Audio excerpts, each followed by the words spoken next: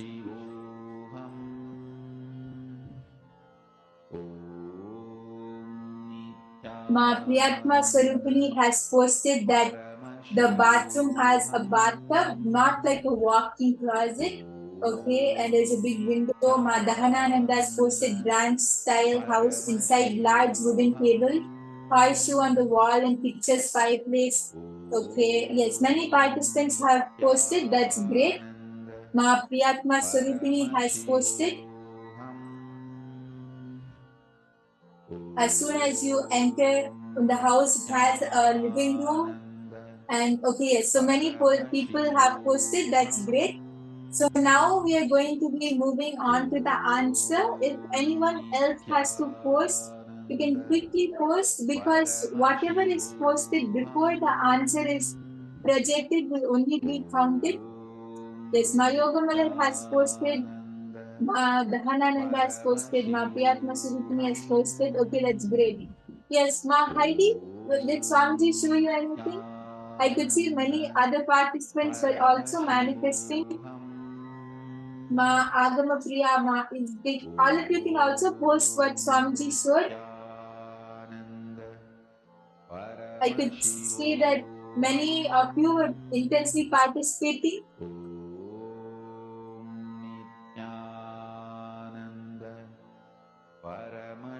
Yes, Ma UQ 10. Did Swamiji show you anything? You can post what Swamiji showed you. Yes, Ma Hongzu has posted a nice long description, a sunny and bright white wall. There's wooden dining table, a cloth with flowers, leaves, patterns. Okay, yes. So now we are going to be moving on to the answer.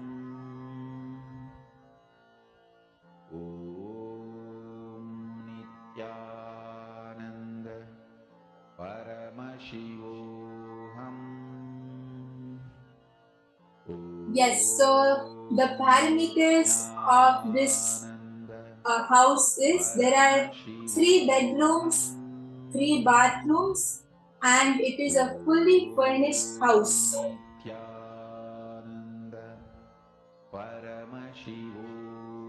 Okay, yes, so there are 3 bedrooms and there is 1 bathroom. Yes, I'm sorry for that. There is 1 bathroom and it is a fully furnished house. Yes, so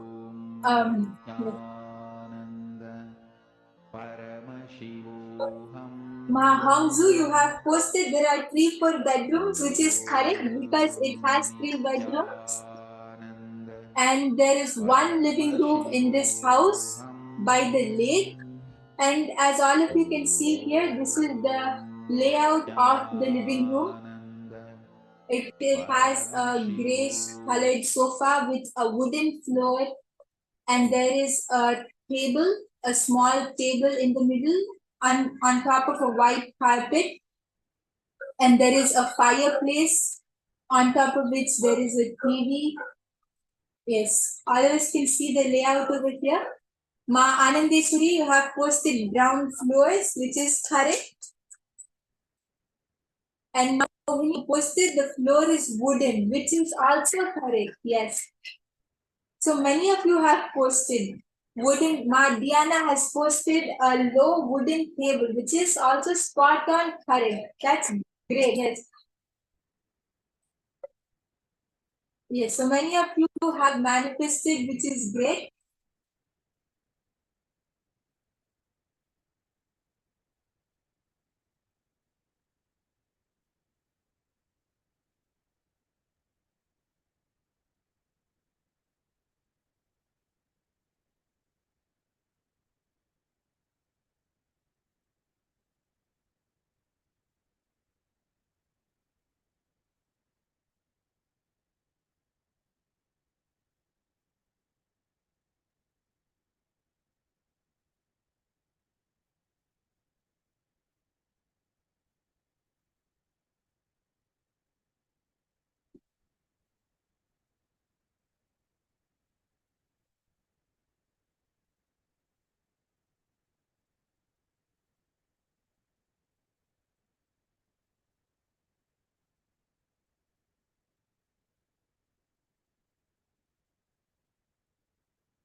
Yes, so it was so nice to see that so many of you have manifested in this round. And that was a really big round of applause to all of you. Ma Diana, Ma Hongzu, Ma Priyatma Surintini, all of you have manifested, which is great. And I also encourage all the participants who have not yet posted. I'm sure Swamiji would have shown many of you the answers, but few of you wouldn't have posted. So I also request all of you from the next rounds of power manifestation, you also post your answers. See, Swamiji says whether to manifest or not is all my responsibility. Surrender at Swamiji's feet and just whatever Swamiji shows, just write that down, just type that out, and you'll see that because as all of you can see, whoever has posted has actually gotten it correct. Because as all of us know, Swamiji can never be wrong. So I request all the participants, the more you involve, the better experience you'll get from the power manifestation. And the more and more practice all of us do, the more we'll be able to manifest powers. And it is so nice to see so many of you manifesting. Yes. So I'm sure all of you would have very beautiful experience from this session. And please do not miss these power manifestation sessions. Do it intensely. Do every single session. It can be any session. Swamiji just tells one thing. Be in integrity to the session and be available. So when you are present for each session throughout the day, you will see the breakthrough happening for you. So this is one request from my side to each one of you. Let's move on to the next session with this. So now we are going to be learning from Swamiji about how soft suffering is a boon.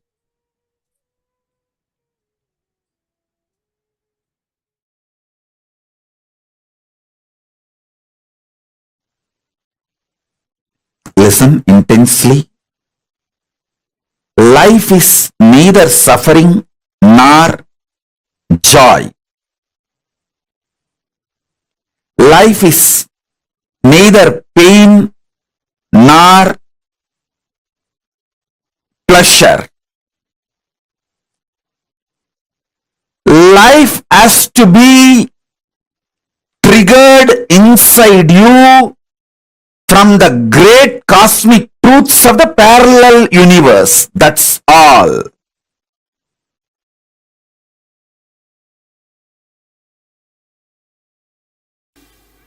The moment you feel the suffocation, liberation starts in you. Okay. It is like a gold touching the mercury. The moment gold and mercury comes in contact, gold starts melting. Okay. Same way, the moment you feel the suffocation, it starts melting. Okay. And sometime we ourselves ask Sadashiva this as a boon. I may not be able to handle myself pushing me towards liberation. You better appear in the form of suffocation to me and go on pushing me towards liberation. Why Tirunavukarasar got the stomach pain? He actually asked Sadashiva, till you fill my heart, let my stomach torture me. So that is the way he got that disease. He feels in the world I may forget the whole purpose. So better you be available in the form of this suffocation. So till I become completely enlightened, you be driving me from the stomach. Oh my God. Sometimes even we ourselves make this happen. Oh. And we will not be aware of this at all. I tell you, there is something called soft sufferings. Soft suffering means actually without any problem you will be suffering. Those soft sufferings are usually boons. You take it and come down. Okay. For example, actually somebody is handicapped. Actually somebody is in the poverty. Actually somebody is like a mad or that and all is actual karma. But there's something called soft suffering. Actually, there is no reason, but you will be going on suffering. It's called soft suffering, which is boon. It's like a for alarm clock. You give the key, and this is the key you give. Okay. So you yourself decide, I have to become enlightened within this birth. So my acceleration speed is not enough. Okay. Devi, please accelerate me. Oh. Whatever it may take, I am ready for that.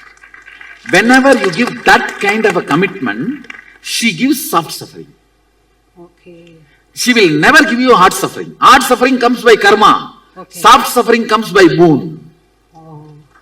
All soft suffering is come only as a boon.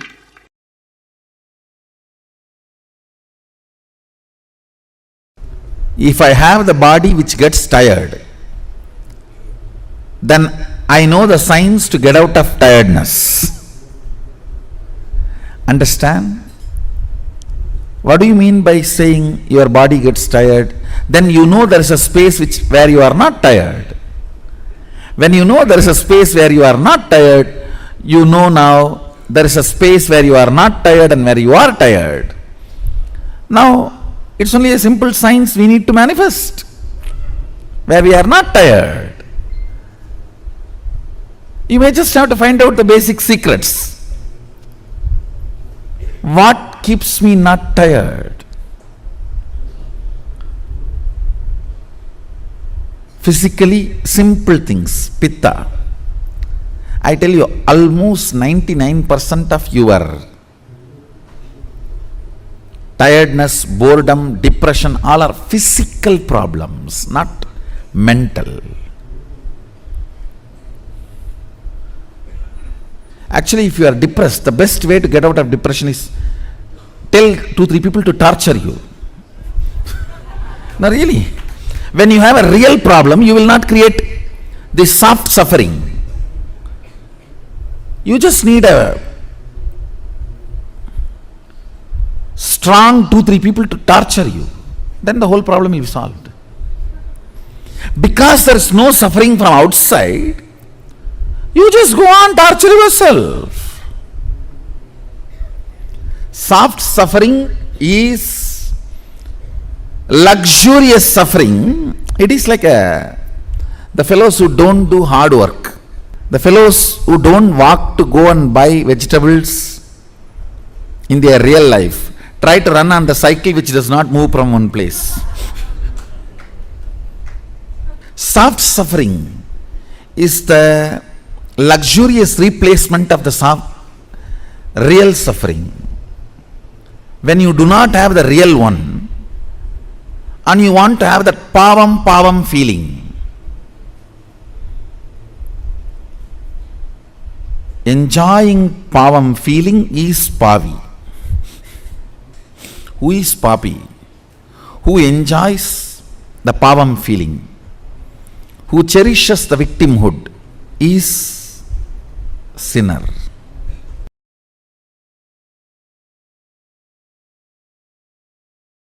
I'll tell you one small incident. One guy came to my guru, Isaki Swamigal, who talks very less usually. I still remember this incident. He came to Isaki Swamigal for stomach pain, some constipation or some stomach pain. And he was complaining because of that stomach pain. All his joy is lost. He used to be all the time joyful, smiling. Because of the stomach pain, everything is lost. Isaki Swami just gave a little vibhuti and asked him, apply it on your stomach and sleep. Come back after 24 hours. That guy was filled with doubt and frustration, saying, oh, I am suffering with this stomach pain for last 8 years and you are giving me little vibhuti and asking me to apply it on the stomach, not even giving something for me to take inside as the medicine. In Indian villages I have seen, only if you do big treatment, you are a big doctor. You have to make that fellow lie down, put many injection. possible, even IV, if you do big, then you become a big doctor. Iseki Swamigal is a Hindu doctor, Hindu Vaidya.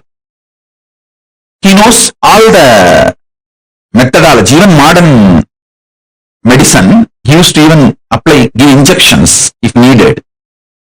He has made himself as a self-taught. Even in modern medicine, of course, the traditional Vaidya Shastra he learnt from his Guru Parampara, very traditional way. Anyhow, he gave this vibhuti. That guy was ranting, but his Swami did not answer, he just kept quiet. That fellow went and tried applying on the stomach and sleeping as usual, as it is supposed to happen. He became alright, completely alright. Not only the stomach pain disappeared, the bleeding he used to have stopped.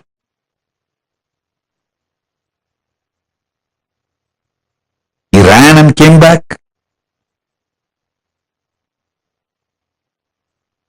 He said, I'm completely alright.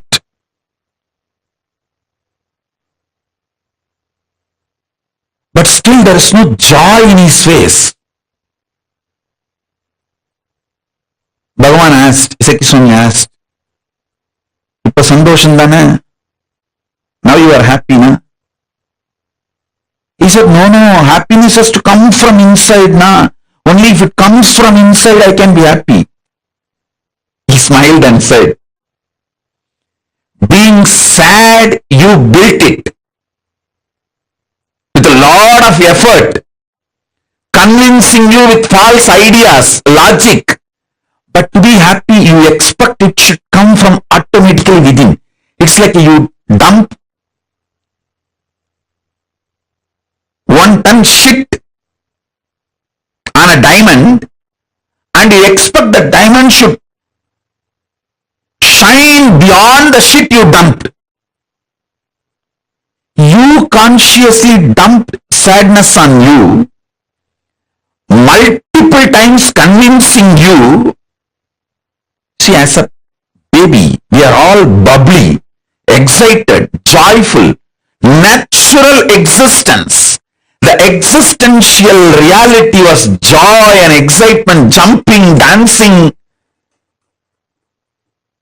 You convinced yourself with millions of ideas, millions of times to become sad, and after you are successful in making you sad, you expect joy should come automatically.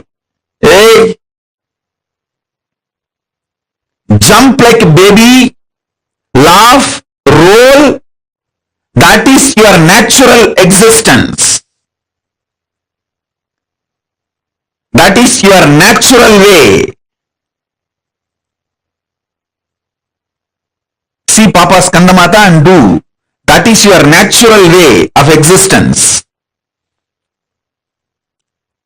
Your sadness is artificial, but your mind is so cunning, it makes you believe your happiness should be natural.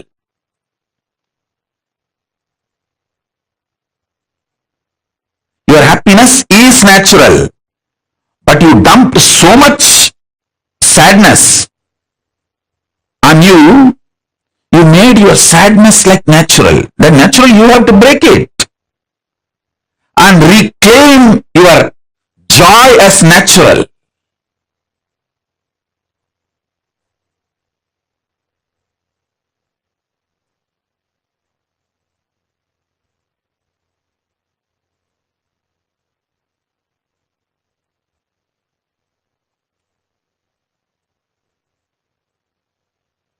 So understand first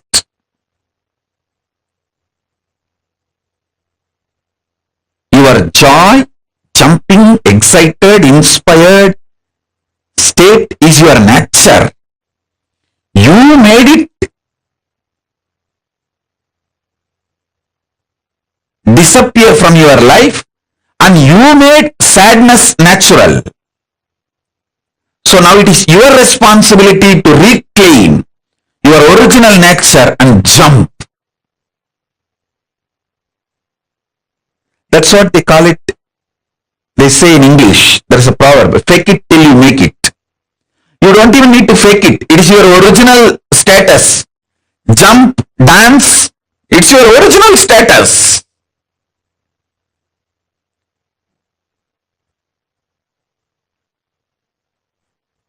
Be blissful, it's your original status.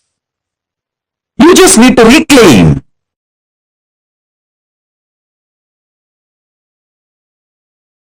Actually, in reality,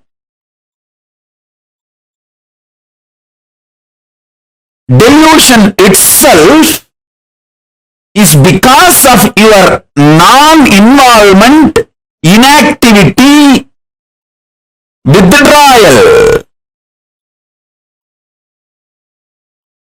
When an elephant sleeps, even a wolf and fox will try to bite his leg. Listen. When an elephant sleeps, wolf and fox will try to bite his leg. When a lion is fast asleep,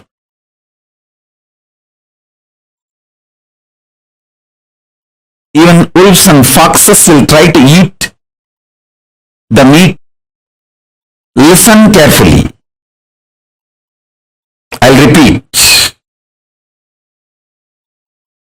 Because the lion is sleeping, wolves and foxes get the courage to come near the lion, try to eat the leftover meat. Because the elephant is sleeping, wolves and foxes will try to come and bite the feet of the elephant, try to take a bite. Because you are not involved with yourself, even your delusion is invited upon you. Listen. Why you have nightmare? Because you fell into the lower conscious identity. Your decision to fall into the lower conscious identity naturally invites nightmare in you. Your decision to wake up to the higher identity not only will throw away the nightmare, it can throw away all delusions and illusions.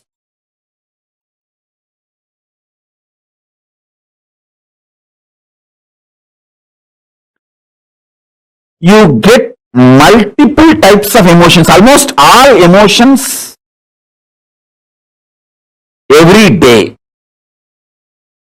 Sometimes lust, sometimes greed, sometimes fear, sometimes the multiple versions of fear, sometimes worry, sometimes love, sometimes attention giving, sometimes attention asking, sometimes jealousy, sometimes comparison.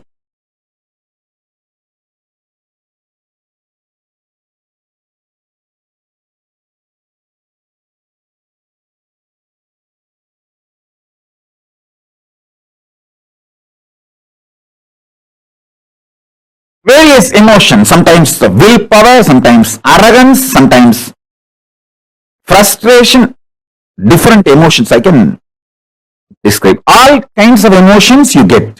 But logically, through your conscious decision, the thought currents or emotions which you cherish stays inside you and starts getting fermented. The good news is, no emotion gets fermented inside you. No fermentation of emotions happens inside you without your conscious support. You should understand that.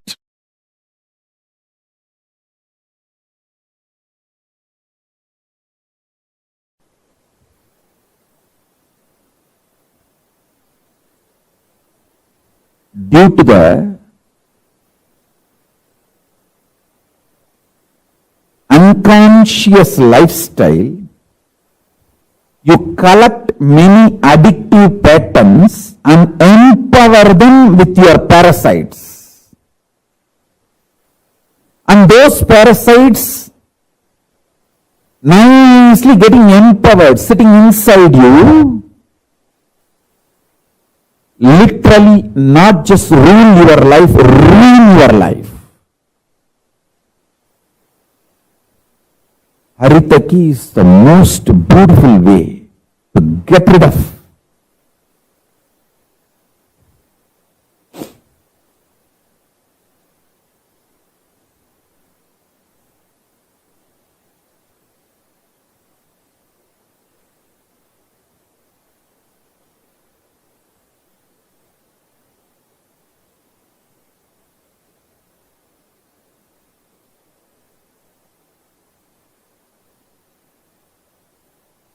multiple parasites sitting in your muscle memory. I can give you lots of examples. If you are married, you know backseat driving. How your spouse sits in the back seat and drives you. Same way, the parasites sit inside your stomach and drives you. It drives you crazy. I don't need to tell that. You know it.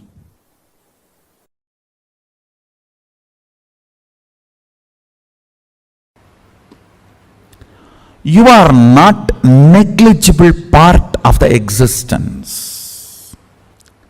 When you consider you are a negligible part of the existence, or you are an accident, or you are cursed, these are the multiple identities you try to associate due to the frustration and low self-identity. You give life to that identity. Because you give life to it, that becomes reality. Listen. The good news I have is,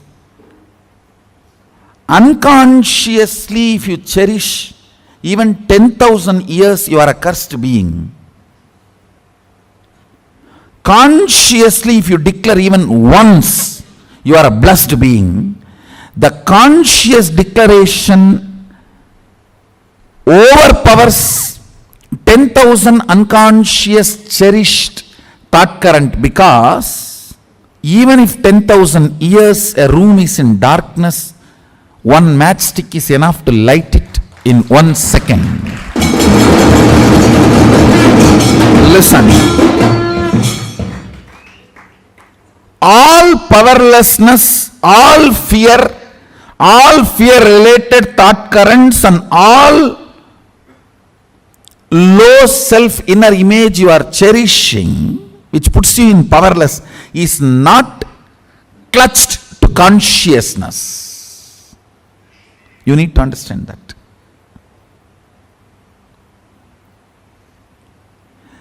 They are all there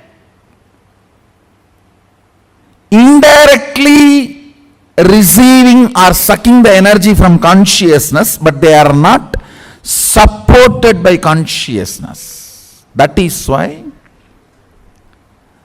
the asuras, how much ever powers they may get, finally they do not exist.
Paramashiva's message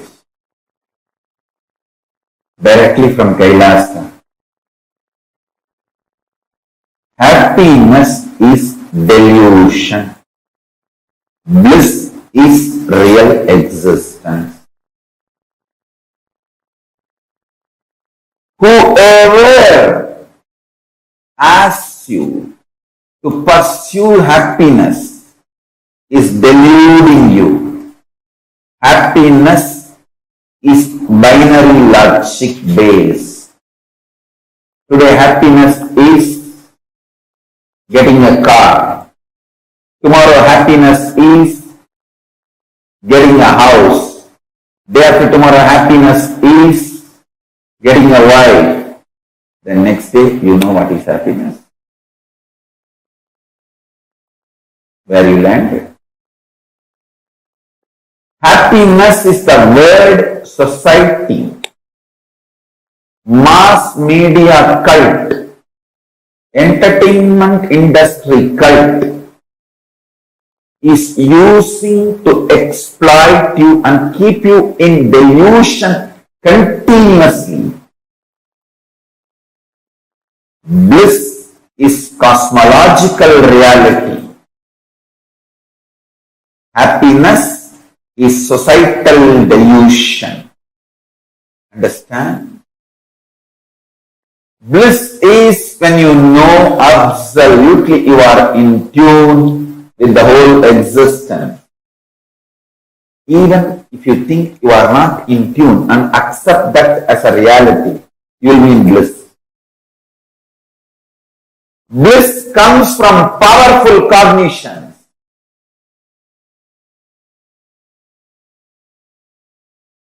Happiness comes from the opinions of the people who make you powerless and those powerless cognitions.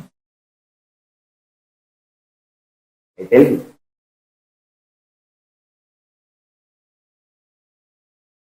Each time when you cognize powerful cognitions of the cosmic truth, cosmological truth,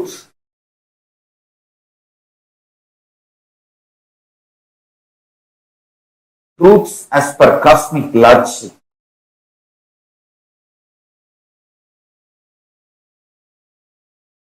you manifest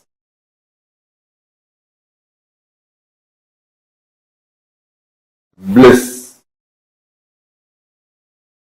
Bliss is based on cosmic logic. Happiness is based on binary logic.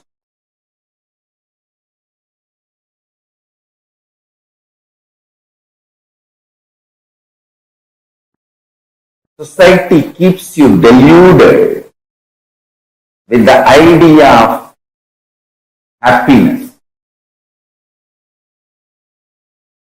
If you understand bliss, and it is too easy to start experiencing bliss. It is not at all difficult. I am telling you. That's the first powerful cognition you need to know. Bliss is too easy to experience. That is why society never wants you to experience bliss, because bliss liberates you, makes you independent of exploitative grid-based lifestyle. Bliss is the source material out of which Paramashiva is made. Actually, bliss is the source material out of which this whole universe is made. Nandam brahme jinna vyajanat. Upanishad declares very clearly. Out of Ananda, the stuff called Ananda, this universe is made. Don't waste it without experiencing. Annam brahme jinna vyajanat. Annam na nindya pratam. Pranam brahmeti. Mano brahmeti. Vijnanam brahmeti. Anandam Brahmeti. Taittiriya Upanishad. Actually, I am chanting the first lines of the different paragraphs. Taittiriya Upanishad very clearly declares Anandam Brahmeti Navyajanat.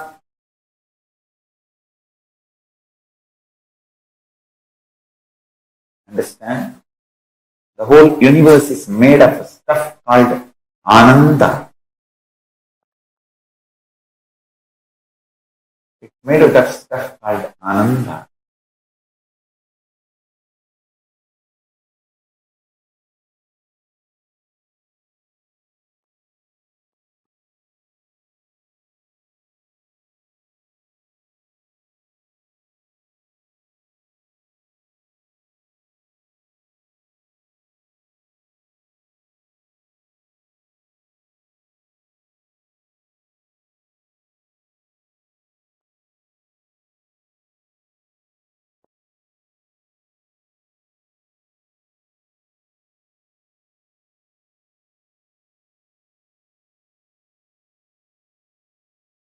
Anandat eva kalvimani bhutani jayante.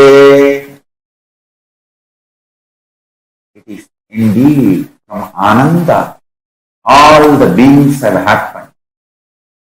Do not miss understanding about Ananda, because once you understand Ananda, you will not be exploited anymore by this stupid happiness concept. Understand?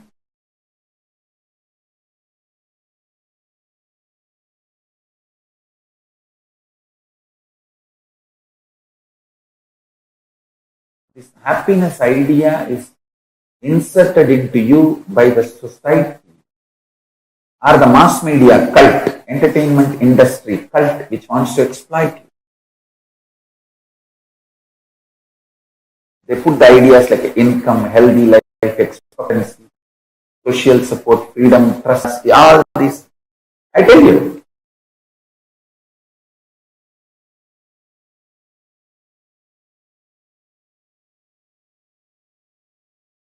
happiness is binary logic based. Bliss is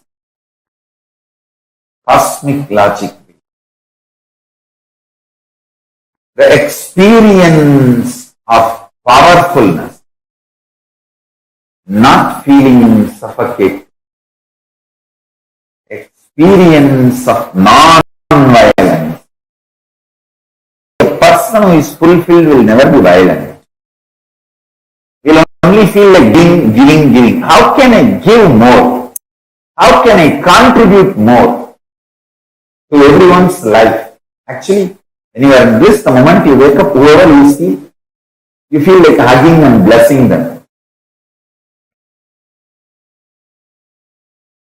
If you are not blissful, and whoever you see, you feel biting. So, falling in the people who are not blissful is a curse. Be clear. Ananda Atma, the soul, the self, which is made of the material called Ananda. Only that soul should be experienced, it should be seen. Actually, when you see that soul, you experience Ananda in you. Anandam Brahmano Vidya.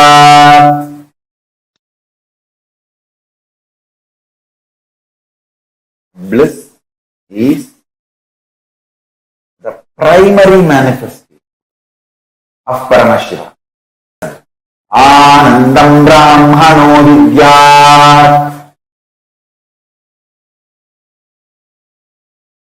The Brahman, Parabrahman, Paramashiva, the primary manifestation, immediate manifestation of that Paramashiva is Ananda, bliss.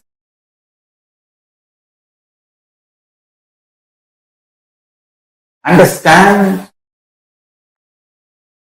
By jati you can be anything, but by varna you can become Brahmana. Same way, by social conditioning you would have felt happiness or you may not have felt happiness. But as per the cosmic logic, the multidimensional logic, reality, the real reality, you are blissful. You are qualified to be blissful, and that is your very nature and quality. I tell you, even if you think you are happy as per the society standard, you are not successful. That is more like a operation success patient died. Because you are happy as per others.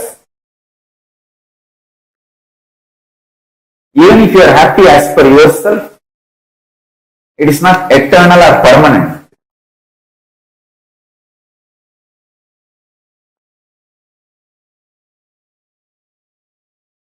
It's all relative measures, which changes not every day, every minute.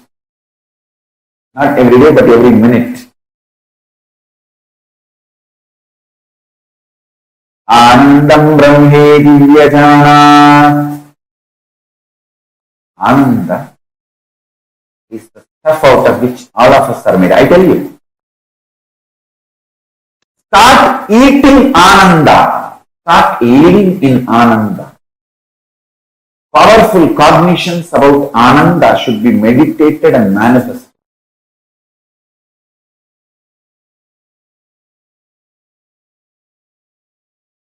The pure truth I revealed now.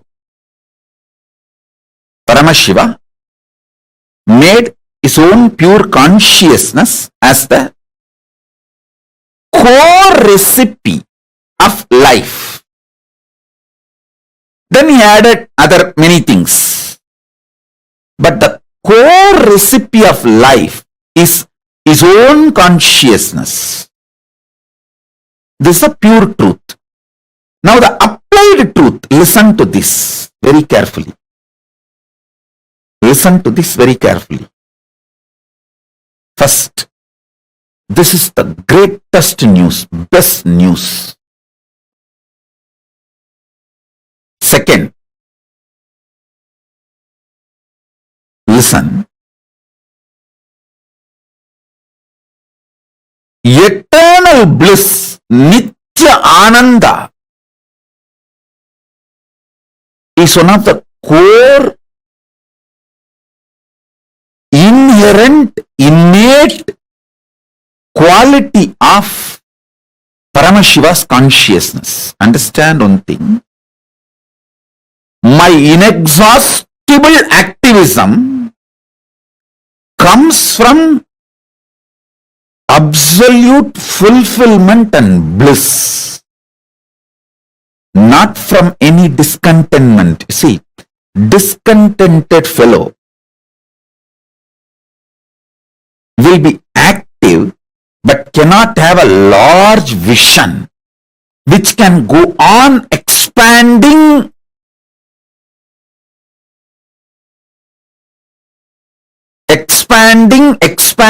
infinitely.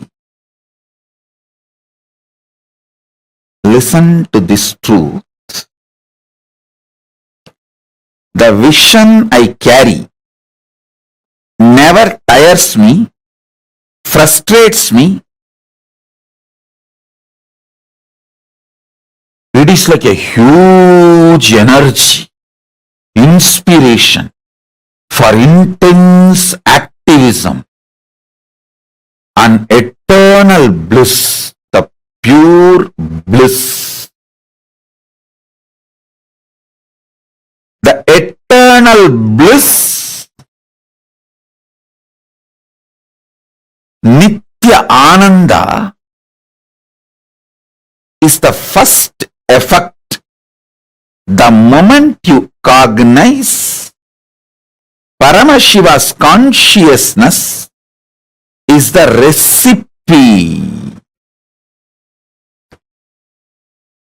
of your life. Please understand, if you are alive, be very clear, the core recipe of your life is Paramashiva's own consciousness. He put himself, he was cooking, things were not working out, the life was not happening.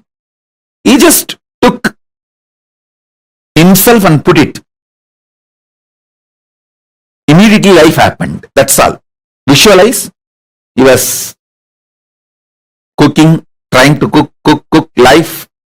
So many components here, but life was not happening. It was coming out like a sakra pongal, puliyodare, or so many other things came out, but life was not happening. He just smiled and put himself, his own consciousness. He just took his consciousness and put it. Immediately life happened. Listen.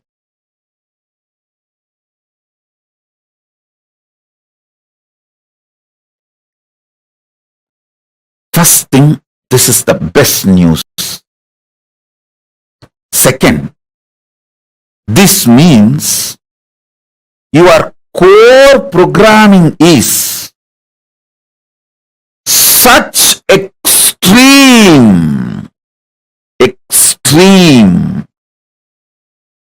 infinite, unending, Satchit Ananda Nithyanandam. Sat, you know, you are programmed for truth. Sat, that is your core. Till you manifest that, you won't rest, because you are programmed for that.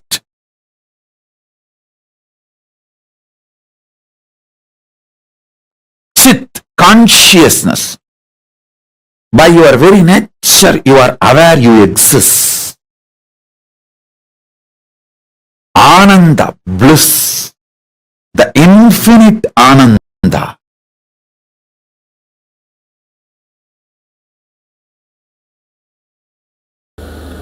Now again I am going to give you some of the conclusions about you. Ask me conclusions about you. See, you have your own conclusions. I am tall, short, fat, lean, fair,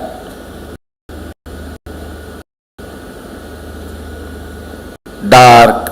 You have your own conclusions about you. This language, that language, this religion, that religion.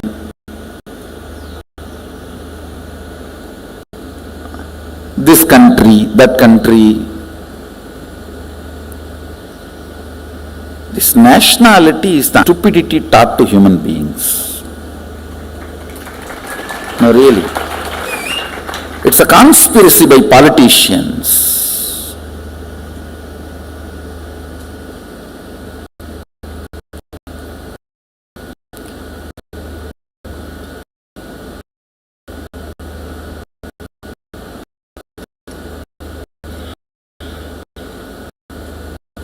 All these ideas, concepts,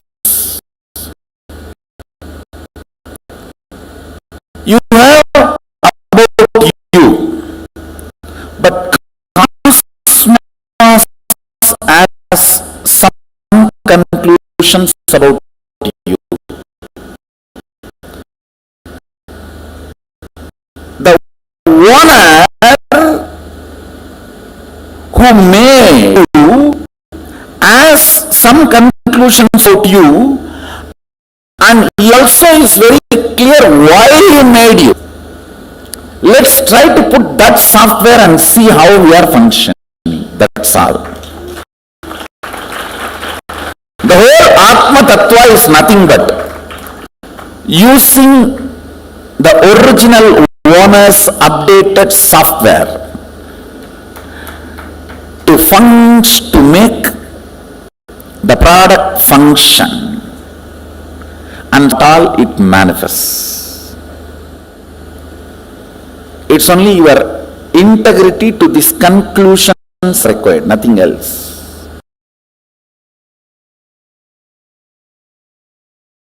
Listen. The conscious principle, consciousness, conscioushood, Atmatva, the conscious component,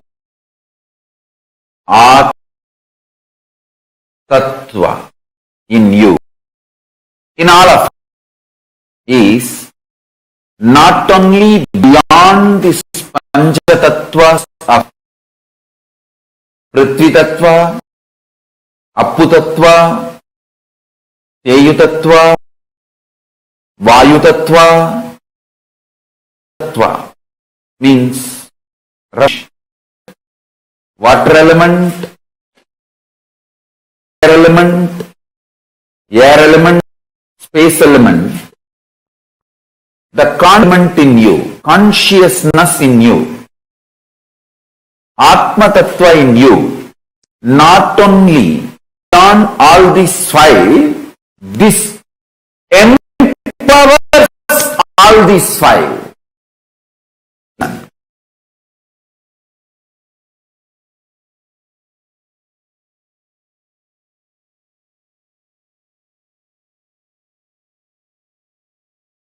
By intense, ferocious, unclutching, Yaga,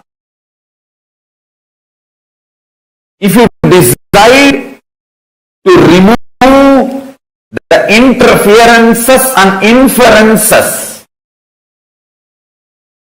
comes your Atma Tattva, that Yaga manifests as super in your being. Atma Tattva in you, conscious principle in you, Chit Shakti in you, conscious hood in you, consciousness in you, conscious element in you. All these words denote the same. Conscious element in you is not only beyond these five principles called earth element, earth element, water element, fire element, air element, space element. This Atma Tattva, conscious principle, empowers, gives life to all these five. Listen carefully. If you use unclutching, completion and Tyaga to stop all interferences and inferences of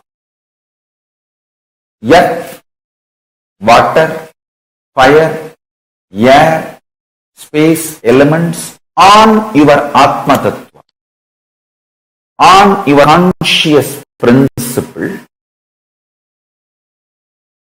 you will manifest powers immediately. Listen. Pratyagatma Chaitanya Jakratam, individual conscious principle awakening, is not exclusive right for anyone. It is even for animals. It is granted, understand? I tell you, the essence of what I am trying to convey.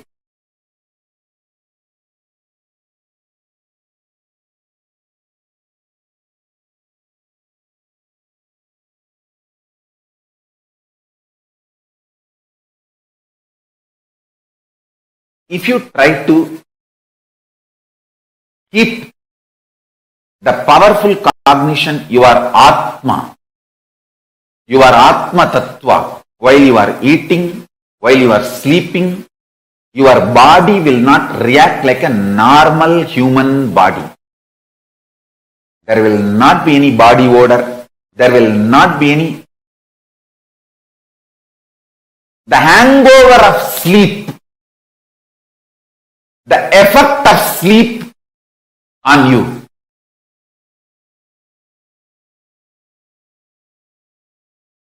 From today, all of you start manifesting this powerful cognition. Your conscious principle, Atma Tattva, is not only beyond the five elements, earth element, water element, fire element, air element, and element. The Atma Tattva empowers element, and do not allow the interferences and inferences of these five elements on your Atma Tattva. Understand?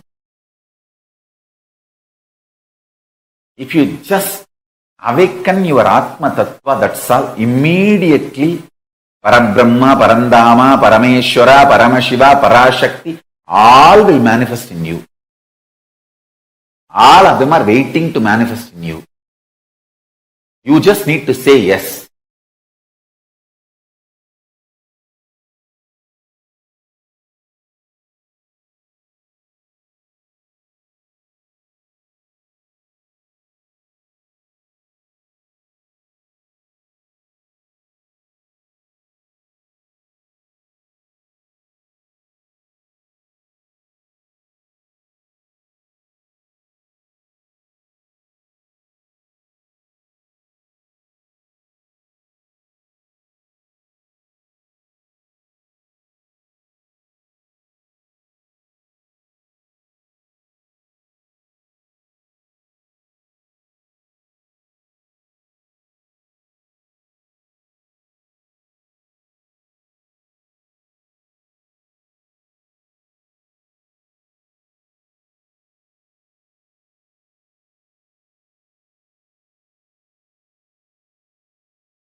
Paramashivanandam, the experience of bliss, the supreme bliss in our inner space, the space where you are raised out of all your pain and suffering and you experience that absolute Paramadvaita, the space of oneness.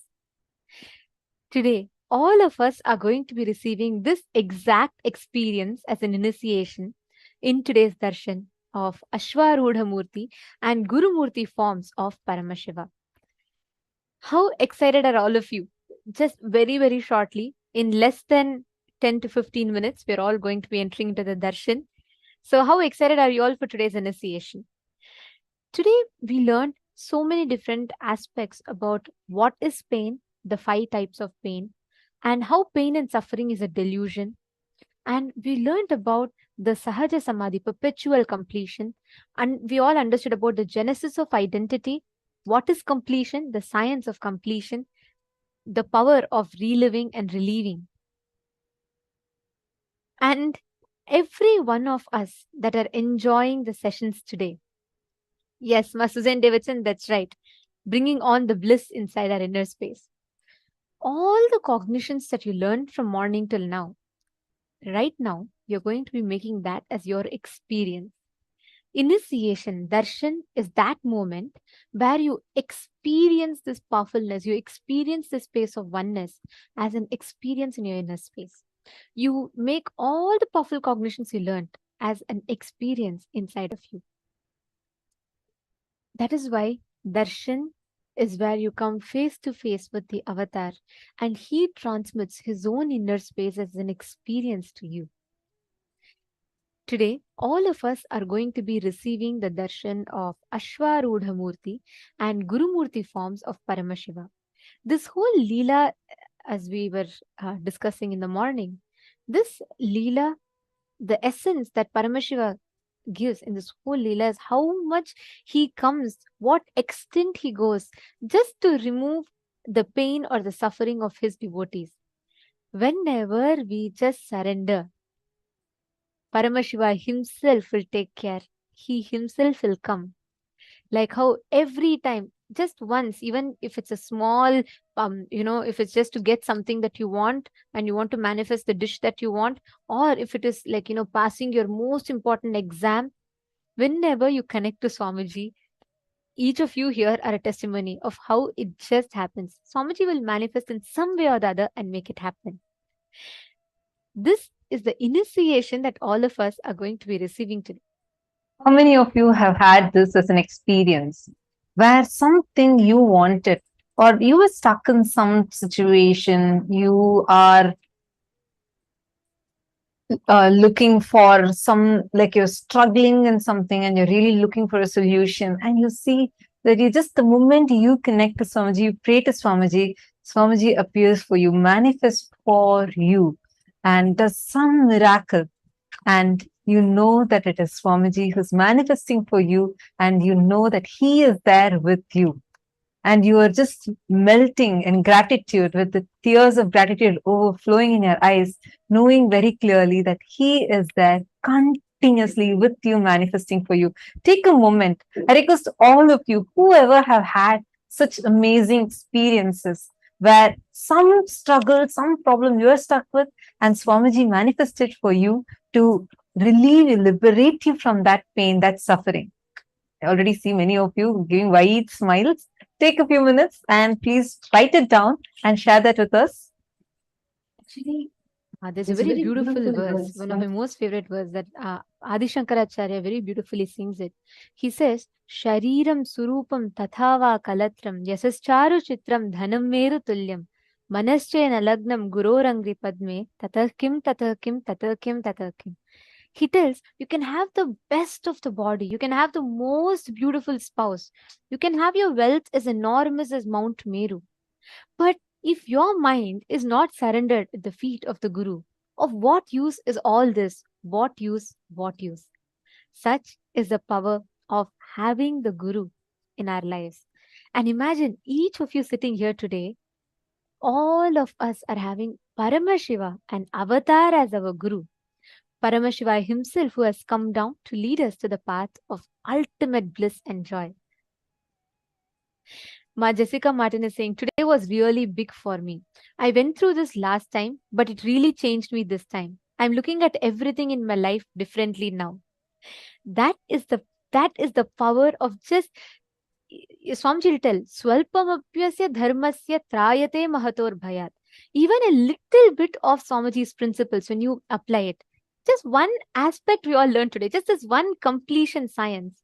So many of you shared how it brought a complete change in you. And it's been so nice since morning. Like, I've been seeing all of your messages. So many of you are posting how you have had a breakthrough, and many of you shared the most deepest incompletions. For the first time, you're actually completing with them.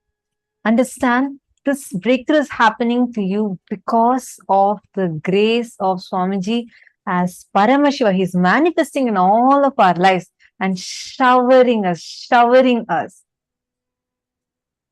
Actually, all of us had different powerful cognitions from morning till now. which many of you have enjoyed, as each of you have posted. Many of you have enjoyed these powerful cognitions and truths that Swamiji revealed. We learned about different aspects. We understood the science of completion. We understood denying the existence of pain and suffering. But ultimately, one of the most powerful ways you can make all the pain and suffering redundant in your life is just connecting to Swamiji. Declare ferociously to all your pain and suffering. Swamiji will tell a very beautiful cognition. He'll say, show all your patterns how big our Guru is, how big Swamiji is. Don't show Swamiji how big your patterns are. That is a simple formula in life which can literally eradicate all the pain and suffering. And Swamiji, with absolute compassion, is making himself available just for this purpose today. Today's forms of Paramashiva as Ashwarudha Murti and Guru Murti, Swamiji will be initiating us, liberating us from all pain, suffering, obsessive compulsive patterns. All these patterns Swamiji will be completely liberating us from. So today, during the darshan, all of you can post all your prayers to Swamiji. Anything that you are suffering with, any pain in your life, just declare to Swamiji and offer it to Swamiji's feet, and Swamiji will take care of it. I'm seeing many messages also coming. Some of you are saying, Mohini Lata saying how she manifested, like Swamiji had manifested Bhagavad Gita book for her, and Mom Martha has posted about how miraculously Swamiji made sure her car started working. Wow. Mom Mihri has also posted many miracles. So nice to see, read the miracles that actually in all the Zooms, we are just flooded. So many miracles after miracles after miracles. Many of you are posting. It's so lovely to see, understand. All of you are the living witnesses or people who have experienced this dimension where Paramashiva, see, a few thousand years back, for the sake of Manikya Vasagar, Paramashiva descended down and he came down as a chief of all the horses and played the Leela of Ashwarudha Murti. He came and sat under the tree, blessing Manikya Vasagar, showering him with enlightenment as Guru Murti. And he played that whole Leela where he came down for Vandi and accepted her love and gave the whole world experience of immense oneness. This, in every level, every step, where he himself he's just a prayer away from you, where he rushes and comes for the sake of the devotees and fulfills whatever we ask for and showers us with much more than what we asked for. And today, each of you are experiencing that very dimension where simple things, whether it was for, like Mami has posted, she just wanted someone to buy her house, and with Swamiji's blessings, exactly much more than what she wanted, it was showered upon her, where a person came and bought the house, which had not been selling for a very long time. And Ma Ankur Razdan also has posted a beautiful experiences. See, each one of you, how each of you is feeling like right now. You're saying, right, Ma Ankur, you have posted saying how that Swamiji is there continuously with you. Understand? Each one of you are experiencing this very dimension of Paramashiva manifesting for all of us. And this is the same form that all of us are going to be getting darshan of. Today's day, the deity that we are going to be receiving the darshan of is where out of immense compassion, Paramashiva just rushes down for his devotees. And he takes actually the story where he comes down for Vandi. He even takes the beating for the sake of her. And today that is the form, like where he takes all the struggles, pain, sufferings that you face on himself and liberates you from all those pains and suffering and graces us as Ashwaruda Murti and Guru Murti forms. Now we'll be chanting the Dhyana Shloka. अचल उपरि शृङ्गे शम्भुयोगासनस्तु धवलममलवर्णं चैव वक्त्रं त्रिनेत्रं करगतशुचिः सर्पपुस्तकज्ञानसमुद्रं मुनिनुतपदयुग्मं दक्षिणामूर्तिमीडे. The Guru's lotus eyes are represented by Hum, the individual manifest self, and Sa, the universal self. He is the divine cause of the universe. He, of his own being's independent will, manifests as effulgent cosmic rays into the finite world, and he embodies form to uplift the world. He is supremely free. His form is imperishable, manifested living deity. He is eternal and pervading. Meditate and be absorbed into the Guru's feet. Now, let us all get ready to receive this very darshan today. Please sit straight with your head, neck and spine in a straight line. Chant the Mahavakya. Om Nithyananda Paramashivoham. Paramashivoham. Om Nithyananda Paramashivoham. Om Nithyananda Paramashivoham. Om Nithyananda Paramashivoham.